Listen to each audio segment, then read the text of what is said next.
Hey, everybody, welcome back to another fantastic edition of the His and Her Money Show, where we make it our business to help you take dominion over your money and your life. Thank you for tuning in. The fact that you're here rocking with us, we want you to know that we are extremely grateful. Thank you for watching or listening.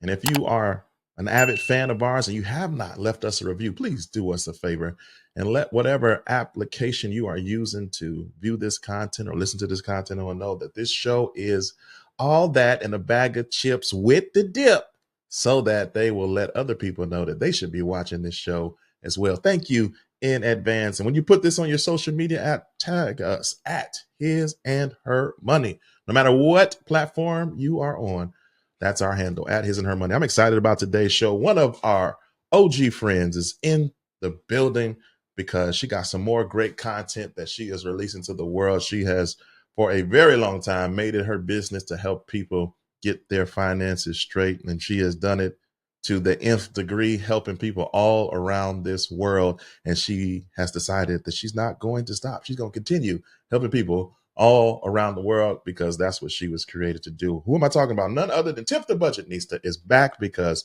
she has a brand new resource to help us all, every last one of us, on our journey to financial wholeness. And we're going to talk about that and a whole lot more on today's episode. So as we always say, get your pen and your paper ready, because she's a teacher.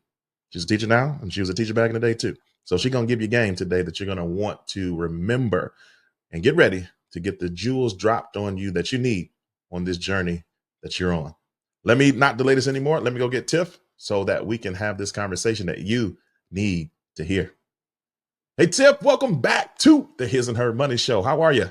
I'm well, T. How are you? It's like TNT. I know, right? We back in the building, man. It's been a minute, but we're so glad to have you here, because you always give game every time you show up, whether it's a space like this. We've seen you on stage.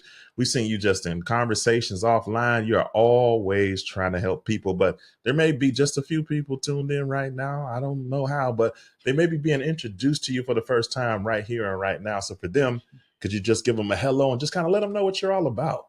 No, sure. So my name is Tiffany Aliche, but I'm better known as the Budgetnista. I am a financial educator. I'm also an author of New York Times bestselling book, Get Good with Money, and my new book, Made Whole, which is the companion to that book. I have a Netflix documentary, an online school, the Literature Academy, a podcast of my own, Brown Ambition. So any way that you could possibly teach financial education, I try to do so via the Budgetnista, whether it's books, TV, speaking, or streaming. Like, so yeah, I'm just your neighborhood friendly financial educator. I love it. You are just that, because you always make it so relatable. You make us think that we can do anything. You make us think that we can figure this out, and that we could, here we go, get good with money. Now, you helped us do that, and now you're trying to take us on another journey where we are being made whole. What's the difference between getting good with money and being made whole financially? So Made Whole is the companion book to Get Good with Money. If you think about Get Good with Money as like a textbook, and then you're like, I need to get down to the get down, and you want to do the work in a book. So basically, Made Whole is the workbook of Get Good with Money. It is going to walk you through step by step, hold your hand as only a teacher can do through the process of what I call financial wholeness. And so those are 10 specific steps that if you master them, whether you're a mechanic, a neurosurgeon, a teacher, a nurse, or a stay-at-home mom, if you master these 10 steps, then you will have achieved financial wholeness, which means you'll be able to comfortably take care of yourself and your family. And so that's what I wanted. Some people don't know the why behind that. Why do we need to get to this next rung on the ladder of becoming whole? Because sometimes we get in a groove, or we get in a rhythm. I mean, there's a lot going on in the news about the finances from an economic overall country USA standpoint. But for a lot of people inside their homes, they're still doing all right. They still feel comfortable. They don't feel like this necessarily personal sense of urgency to go to another level financially. Why should we? What's your, as the teacher that you are, what do you want your students, all of us listening and watching to you, why do you want us to take this more serious than maybe we have been lately?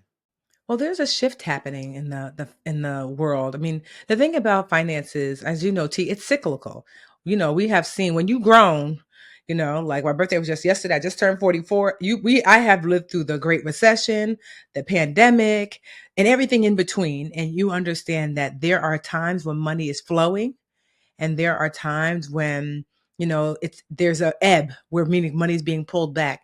And understanding that if you can manage the money internally, you don't have to be a victim to the ups and downs of the economy like other people are. You know what I mean? I remember there's this Jay-Z lyric where he says, oh, I can't remember the actual lyric, but something to the effect that they used to like basically have to use an umbrella, when it rained, and now they take a plane to change the forecast. So it's like, I just want you to think about that. There are people who are basically, they have to navigate whatever financial weather comes their way, put on a coat, put up the umbrella. But you could be someone who says that because I have mastered my money internally, I am not victim to the ups and downs. It's the equivalent of being on a plane and being able to change your environment, that you get to dictate the environment. The environment doesn't dictate you. And I want that. So financial freedom is something that ideally everyone would have one day, that you don't have to work anymore and you have a pile of money. But see what happens if you don't get that pile of money. Does that mean you don't get to take care of your family? Does that mean you don't get to live a safe and secure life? I don't think so. And so I came up with financial wholeness to say, if you don't get that pile of money where you don't have to work anymore, there is still an alternative for a very good life that can be led through your finances. Now, for you, you went on this journey for us, and that's what you teach from today. Some people they don't know that you had to go back home after being out on your own and really restart your life. So, since you are the forerunner of this journey that you're teaching us, what have been the benefits, the pluses for you on the other side of that hard work that you had to put in to kind of redefine yourself vocationally, financially, and every other way? As we endeavor to do the work, what can you tell us from the other side? So what happens, what I love about achieving financial wholeness, because I'm finally financially whole. Because even me, when I wrote the first book, Get Good with Money, I was 90% whole. I had not quite finished my estate plan. But what I love about the other side is that I feel in control of where I am, because there are 10 components to financial wholeness. It's your budget, savings, debt, credit, and learning to earn. Those are the first five. Second five is investing for both wealth and retirement. It is your insurance. It is your net worth, your financial team, and estate planning. Those are the second five components of financial wholeness. And once I mastered those things, I was able I am currently able to, like, I can determine what I do for a living. I can help out my family. Like, I'm really big into, like, the money I make is not just for me, it's to be of service to others. I can navigate from a place of less worry. Many of you may or may not know my husband suddenly passed away from an aneurysm almost 2 years ago, um, in November. Um, and that one part that I had not finished was the estate plan. And when I tell you, because it was one thing to talk about as a financial educator, you say the words, but when it was me, and I was like, that's the one part, Tiffany, I had not finished our will, I had not finished our trust. And as a result, it was harder than it should have been to navigate the financial part of losing him. Like, I didn't, thankfully, because we took care of the other things, I wasn't in a financially bad place. But deciding what his desires were and making sure it was seen through, it wasn't as hard as it could have been, because we talked about it frequently. But there's some legal things that need to be in place, that it's not just we talked about it. It's like it is legally cemented, so anybody else can follow through on those instructions without pushback. And so for me, it just became real that, like, I lost my husband, but I got to just miss him. And there wasn't, like, some people lose their partner and they lose their house. You know what I mean?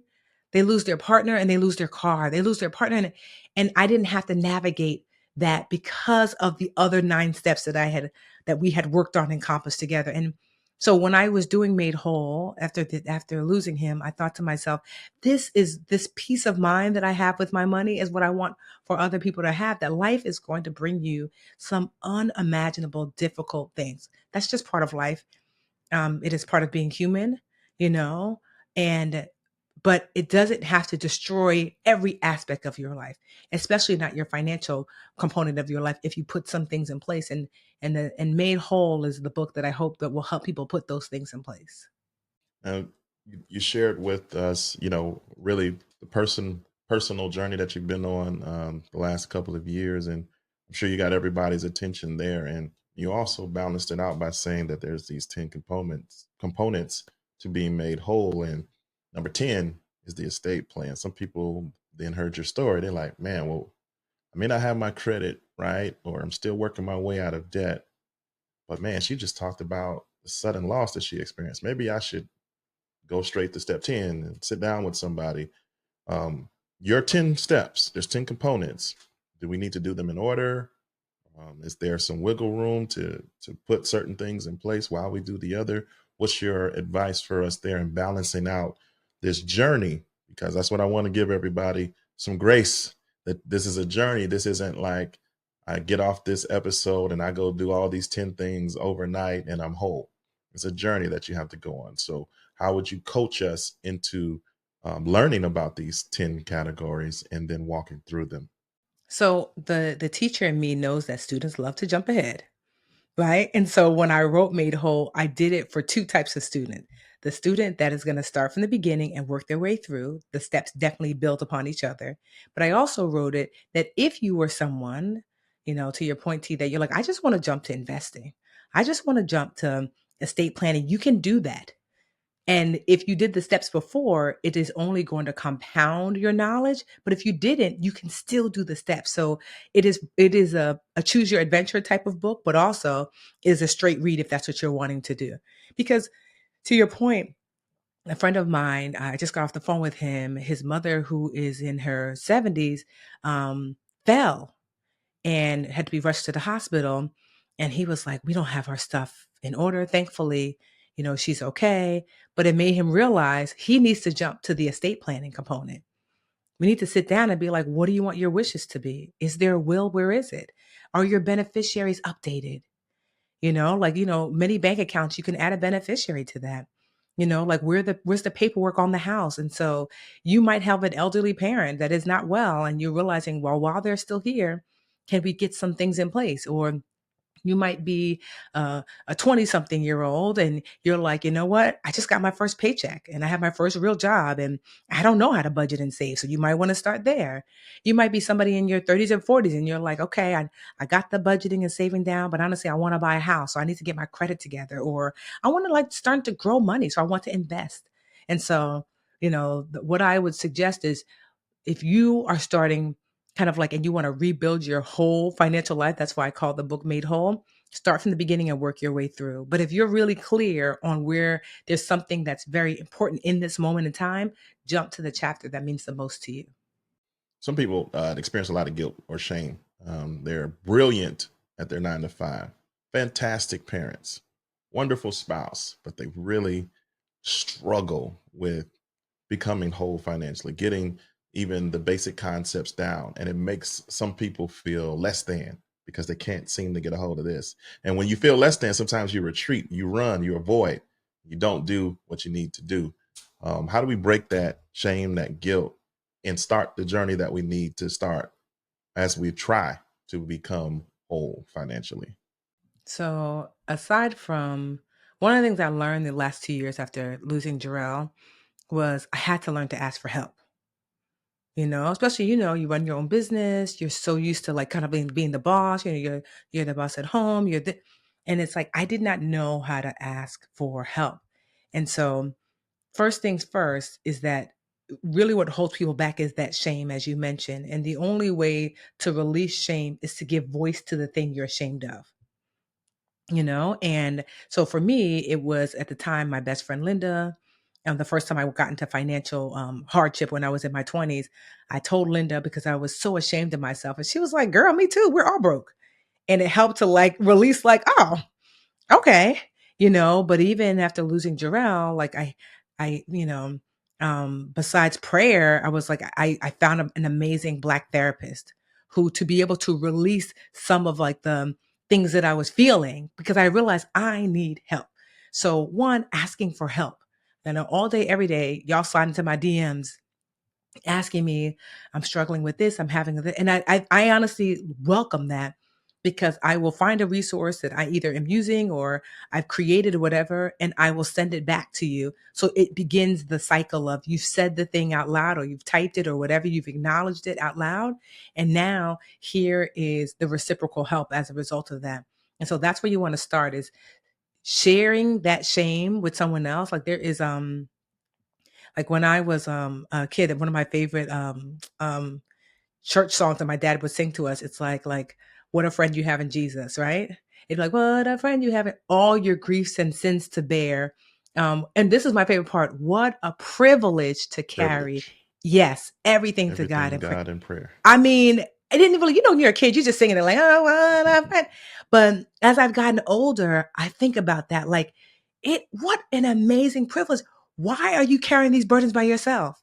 And so, whether it's you pray directly, God will send, maybe you might have your best friend, your sibling, or whatever. You need to release that out. It is not for you to carry that burden by yourself. So that's what I would say is that, like, one, give yourself some grace and space.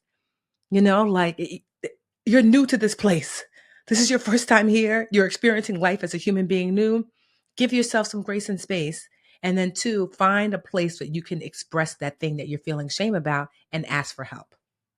Oh, somebody's listening right now that is a spouse, but then they have to turn around after being enlightened about you by you on this journey. Then I have to kind of regurgitate that to their spouse. Yo, we gotta do some things differently. We gotta make some adjustment. I just heard this interview with the budgetnista, and she gave us this new book she coming out with. We gotta, but sometimes if we get something right away, it doesn't necessarily mean that it's going to compute with our spouse. So, can you talk to us because you've gone on the journey yourself, and you've helped so many people go on the journey of their own. So, when it comes time to conversate with your partner, your loved one, trying to get on the same page with becoming whole financially, what are some tips or tricks that you can give us to navigate this journey with a partner? So first and foremost, it was not, I was the budgetista. Jarrell was not.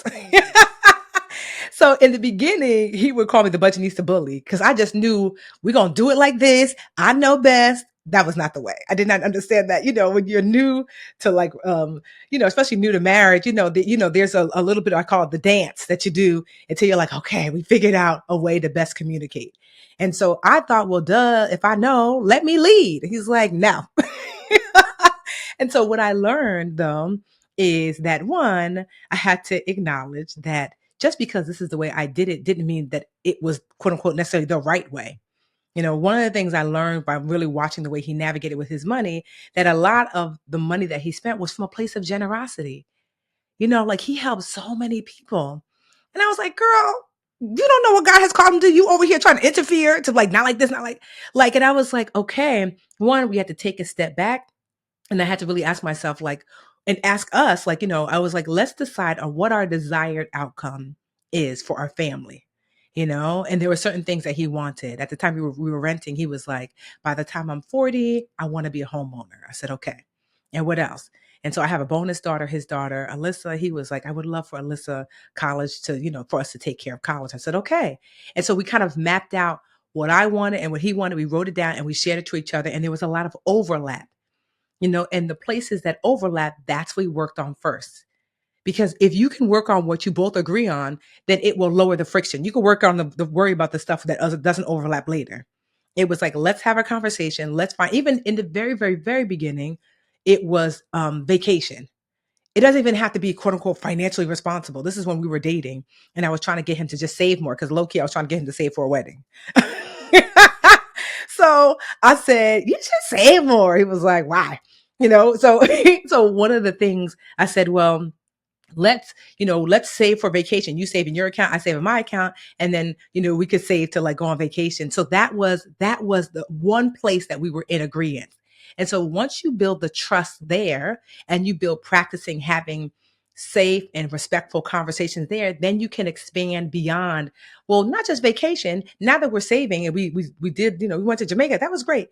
How about we save for like, I know you have your car, you have this high car note. What if we figure out a way for you to save so you could pay that off? And what about, that credit card debt? Let's talk about a way to save, because now we've practiced in the safe space about talking about vacation. And it took a while. And then toward the end, we were really on the same page. And if you really are having a hard time, we also brought in a financial planner. This is why in Made Whole, one of the steps to financial wholeness is your money team. Because for some people, having a certified financial planner is going to be really helpful. So Anjali was great because he was able to share what he wanted and what he could see, and I was able to share, and she was able to help us craft a plan that we got there together. And so having a financial planner, if that makes sense for you, might also make sense. So, but starting, you have to start to have those regular conversations. I mean, it could be, it doesn't have to be so serious. It could literally be you're cooking dinner together and you bring it up. You're taking your baby to school and you bring it up. You're checking on each other during the day and you bring it up. You want to normalize talking about money with your spouse. So that way, when the hard things come up, it's not the first time, you're engaging with each other in this way. Good stuff. Now, I love how in your workbook that you are giving us percentages. We're 10% whole and we do this. We're 20%, on and on, all the way up to 100%. So what stood out to me, jumped out, because a lot of times when we do our work, when we're talking about helping people get to where they need to financially, we're talking, debt, savings, investing. You at the 50% mark say that we need to learn to earn. Like this is an important component Yes. to experiencing financial health, wellness, wholeness. I'm putting like two words together, financial wholeness. We have to learn to earn. Yes. Talk to us about that. Because I know people here on the Budgetnista and they think I'm just all about saving, saving, saving. You cannot save your way to health and wealth. You can't. That certainly you can cut back and, if need be, but oftentimes there are people who have cut back as much as possible. Like, I can't eat any more ramen noodles. Like, there are no more hot dog packs that I could, like, we're here. I don't get my nails up, my hair, none of that. And so part of learning to live within your means might be increasing your means. Sometimes it's not I spend too much issue. Sometimes it's I don't make enough issue.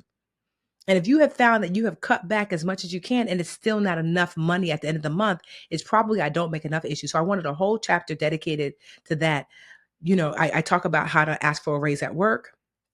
I talk about if you can't get a raise at work, how to make additional money externally, what kind of like side hustle to look for if that's going to be the case, or even like find how to find a job that might pay more. So there are ways to increase your earning. And that is a critical component to financial wholeness because every adult has to know, barring maybe you're disabled or whatever, but like for the most part, every adult has to know how to financially provide for themselves.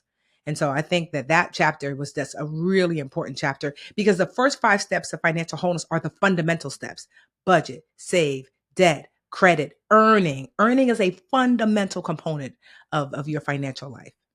Now, you've helped so many people do this work.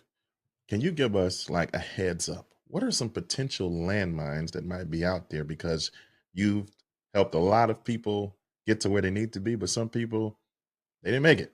What's the difference between those who did and those who did not become financially whole? So a few things is trying to be too disciplined. I'm not that disciplined. When I tell you automation is a discipline, I'm like, I don't got, who has time to remember? Automation is like, girl, don't even worry about it. Set me up one time and put me in a game, coach.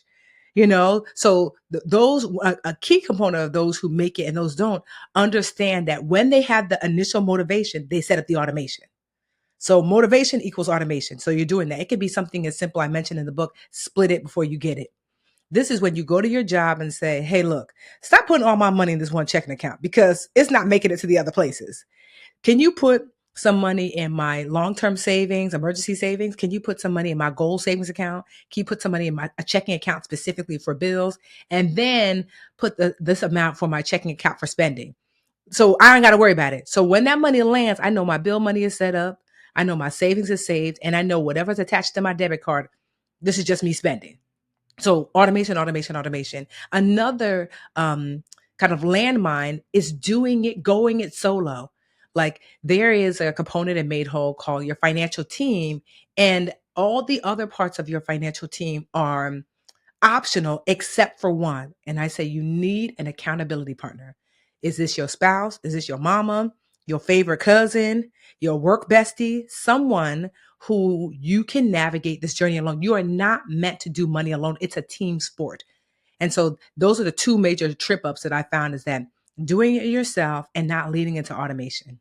You talked about the fact that you have a bonus daughter, and there's some parents listening, and we know that you're 100% made whole when you get to the estate planning phase and you get things in place, and you call that the legacy phase. Talk to us about legacy being also a motivating factor in doing the hard stuff that you have to do in order to go from 0% whole to 100% whole. How can we talk to our kids about this stuff? And how can we focus on our kids as we are attempting to make these moves? Because they got extracurricular activities, they got sports, they got this, they got that. And how do we keep our focus in the midst of being a parent as well? So I'll say this. So Alyssa, she just turned 17, going on to 45. Um, I just saw her yesterday because she still spends like 1 week out of the month with me.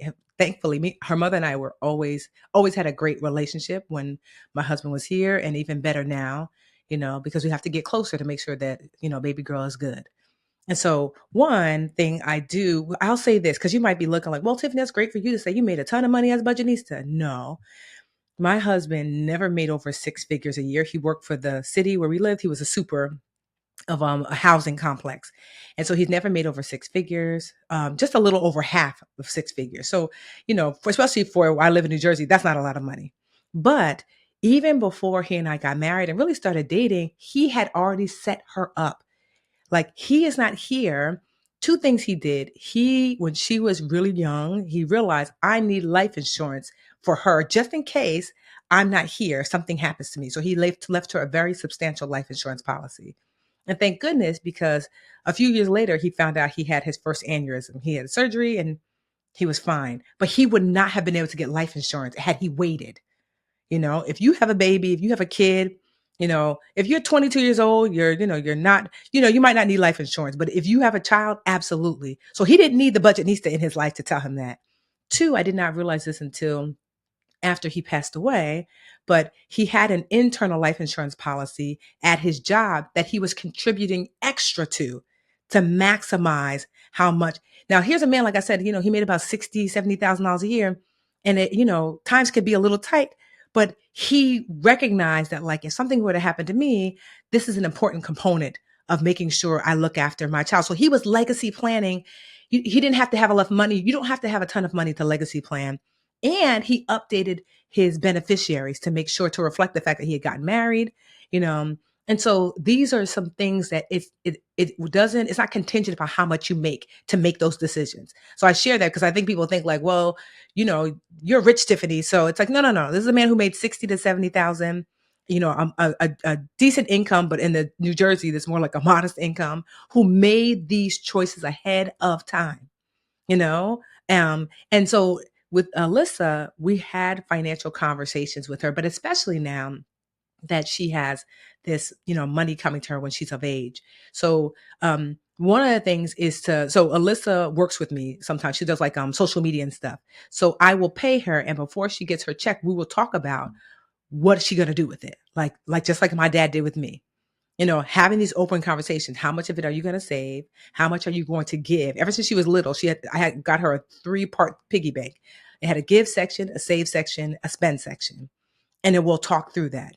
And even now more so, I pay her enough to be able to fund her Roth IRA account, which is a retirement account that you fund with after tax dollars. And so now she knows, like, because at first she was like, I said, you're about to get a lump sum of money. Don't touch it. I remember I told her this last year. I think at the time, the maximum you could put in a Roth IRA was $6,000. I said, there's about to be a lump sum of money. Don't touch it. She said, okay, okay, okay. Money lands. Anjali, my financial advisor, goes to pull the money. 400 of it is gone. I told this girl. So I call her like, Liz, where is the money? Oh, is that the money you made? What? Why would you magically have $6,000 in your bank account? I was wondering. I'm like, girl, put that money back. So these are the types of conversations. So I don't know where she transferred it to, probably her checking or wherever that she put it back the next day. And then I told her, I'm not taking your money. This is young Alyssa's money to set aside for old Alyssa. It's still your money. It's just your money for. So we have these types of conversations. So, but real life conversations in real time, like if whether they get allowance, maybe they have a little job, walking them and talking them through the decisions that they're making, especially when they're teenagers, and what are our best practices. And lastly, like if you decide to get like, you use Made Whole and you figure out how to interview and hire a certified financial planner. Um, so starting, she just turned 17. So in a year, she will get her money because they hold it for you. The state will hold it for you if you're a minor. Um, and she'll get it when she's 18. And so before that happens, I want a plan to be mapped out. So she's going to be meeting with the financial advisor with me for the first 15, 20 minutes for this whole year. So she can get hands on.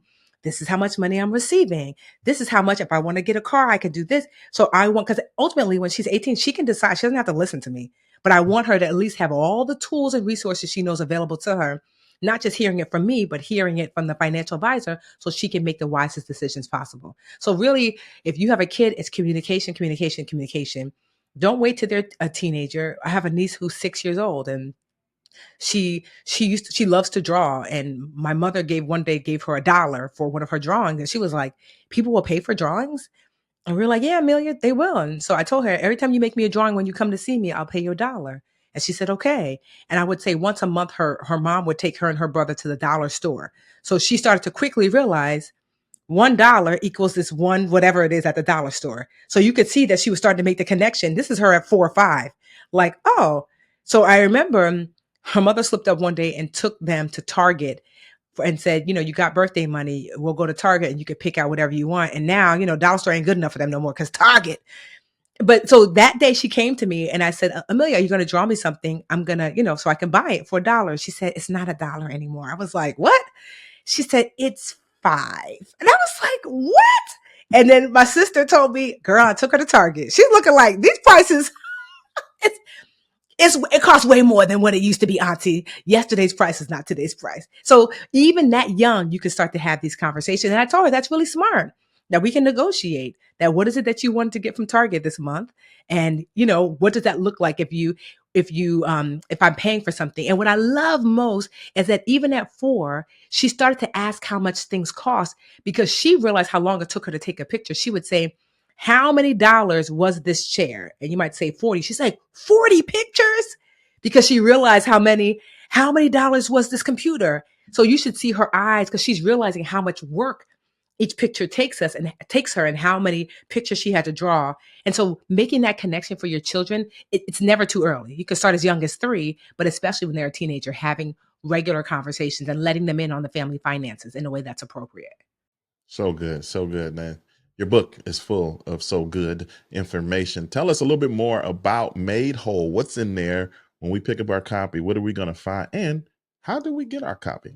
So you can mosey on over to madewholeworkbook.com. That's madewholeworkbook.com. And you will find the 10 steps to financial wholeness mapped out for you with homework of how to do every single step. With an example. Yes, exactly. Literally, like in the book, you're going to be able to like say, I'm creating the budget. And Tiffany is walking me through step by step how to create and automate this budget. Creating a savings plan, the same thing. Learning how to earn, same thing. Like the information, but also the work to do the work is in the book. Because it's one thing to learn a thing, but to put it into practice right away, it's really important if you want it to stick. So Made Whole will do that. These 10 steps, the information, the ability to practice right away. And what I love really is that like that same thing that I mentioned to you earlier about like not doing it alone. I'm always reminding you in Made Whole that there is a free downloadable toolkit that comes along with the book. And in it, one of the things is I invite you to one of our community groups. So as you're working through the book, you don't have to do it alone. There are literally thousands and thousands of people there who are also working through their financial journey. So you don't have to go it alone. Because I'm not just talking about it. We like to be about it around here too. So yeah, madewholeworkbook.com. I know that like it's it's really going to be a tool that helps to transform your life. So I can't wait to hear your success stories. If people want to keep up with you on the socials, how do they do that? I am the Budgetnista in all the places. I really don't TikTok, although Alyssa's trying to get me to do more. But mostly Instagram, still Facebook, YouTube, Twitter. But Instagram is probably where I am the most. But I am the Budgetnista on all the places. Thank you so much, Tiff, for coming by the His and Her Money Show, dropping game on us once again as we close. If somebody's on the fence, like, man, should I go for this? I've tried this before and it didn't work. Should I try again? How would you motivate them to put one foot in front of the other and take this journey to becoming made whole?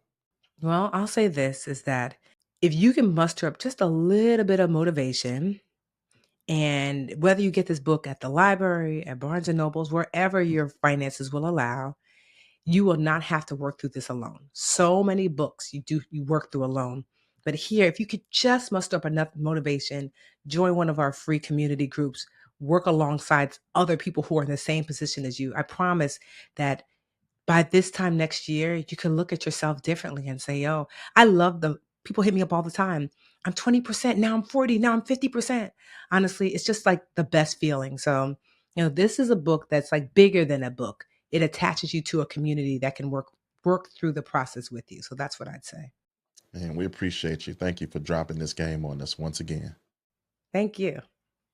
Well, there you have it, ladies and gentlemen. Another fantastic edition of the His and Her Money Show is complete. Thank you for tuning in. Now make sure that you click the link in the description below or in the show notes of this podcast, because there is where you will find Tiff's book. You need it. You need to get to work, get your action steps ready to go. 10%, 20%, all the way up to 100%, because you need to be made whole so that you can create the legacy that those who love you and that you love benefit from too. Time to get to work. Until next time, guys, it's been great. Peace.